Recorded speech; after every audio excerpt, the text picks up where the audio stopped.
السلام علیکم ورحمۃ اللہ نحمدہ ونصلی علی رسولہ الکریم اعوذ باللہ من الشیطان الرجیم بسم اللہ الرحمن الرحیم۔ جس شخص نے کلمہ طیبہ پڑھ لیا اور یہ اقرار کر لیا کہ میرا معبود صرف اور صرف اللہ کی ذات ہے اور میں نبی کریم صلی اللہ علیہ وسلم کو آخری نبی مانتا ہوں، تو وہ دائرہ اسلام میں داخل ہو جاتا ہے۔ اور ہم اکثر ایک ایسے کلمہ گو کو جو اتنے اچھے اعمال نہیں کرتا اس کو اچھی نظر سے نہیں دیکھتے، جبکہ اسلام میں ہر کلمہ گو جس نے کلمہ پڑھ لیا نا،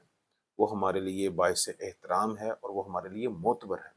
اور ہم اس کی عزت کی، مال کی اور جان کی حفاظت کے ہم ذمہ دار ہیں۔ ہم اس کو نقصان نہیں پہنچا سکتے۔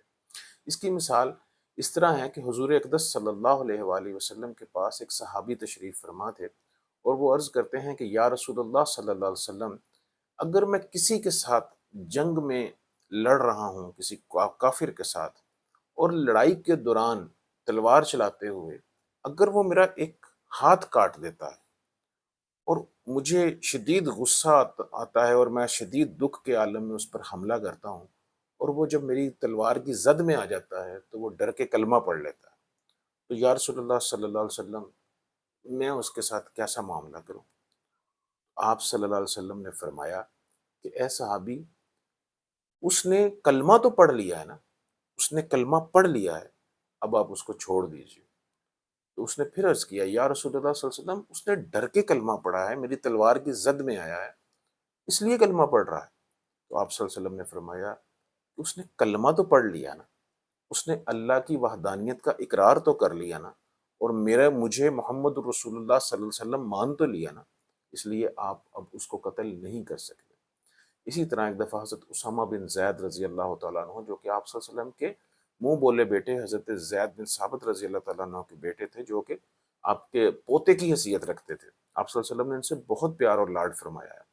کئی احادیث میں ملتا ہے کہ ایک زانو پر آپ صلی اللہ علیہ وسلم حضرت حسن کو بٹھاتے تھے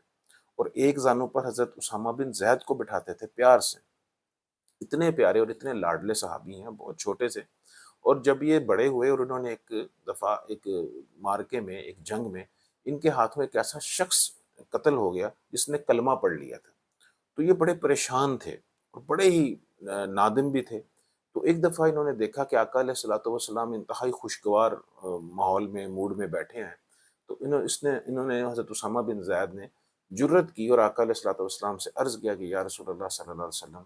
ایک دفعہ ایک شخص نے جنگ میں میرے سامنے اس ساتھ اس کا آمنا سامنا ہوا، تو اس کے دوران میں نے جب اس کے اوپر تلوار لے کر آیا، میں جب اس کو مارنے لگا تو اس نے ڈر کے مارے کلمہ پڑھ لیا، تو میں نے پھر بھی اس کو قتل کر دیا، یا رسول اللہ میں اپنی حرکت پہ نادم ہوں۔ تو آگے سے آقا علیہ الصلوۃ والسلام نے فرمایا کہ جب اس نے کلمہ پڑھ لیا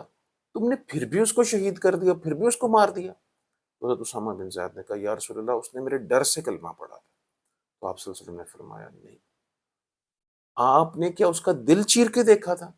کہ اس نے اپنے دل کے اندر کتنی محبت کے ساتھ کلمہ پڑھا ہے یا ڈر کے ساتھ پڑھا؟ پھر آپ صلی اللہ علیہ وسلم خاموش ہو گئے۔ پھر آپ صلی اللہ علیہ وسلم نے جلالت کے ساتھ فرمایا اسامہ تو کیا کرے گا، اسامہ تو کل قیامت کے روز کیا کرے گا، اسامہ کل قیامت کے روز تو کیا کرے گا کہ جب وہ شخص کلمہ پڑھتا ہوا اللہ کے ہاں پیش ہوگا تو وہ تیری شکایت کرے گا، اسامہ تو کیا کرے گا، اسامہ تو کیا کرے گا۔ حضرت اسامہ بن زید رضی اللہ تعالیٰ عنہ فرماتے ہیں کہ آقا علیہ الصلوۃ والسلام نے یہ اتنی دفعہ دہرایا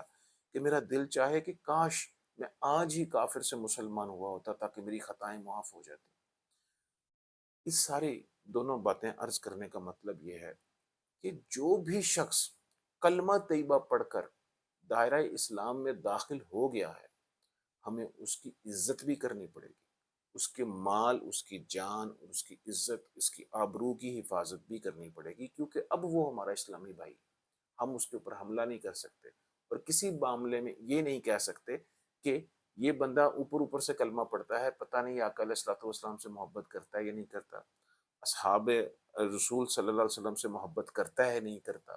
یہ اہل بیت اطہار کا احترام کرتا ہے کہ نہیں کرتا۔ ہم کون ہوتے ہیں؟ ہم نے کون سا اس کا دل چیر کے دیکھا ہے؟ اب اس نے کلمہ پڑھ لیا ہے، اب وہ مسلمان ہے، وہ مومن ہے، ہمارے لیے معتبر ہے، احترام کے قابل۔ اللہ تعالی ہم سب کو اپنے اسلامی بھائی اسلامی بہنوں کی عزت کرنے کی اور ان کا احترام کرنے کی توفیق عطا فرمائے۔ آمین، اللہم آمین۔ السلام علیکم۔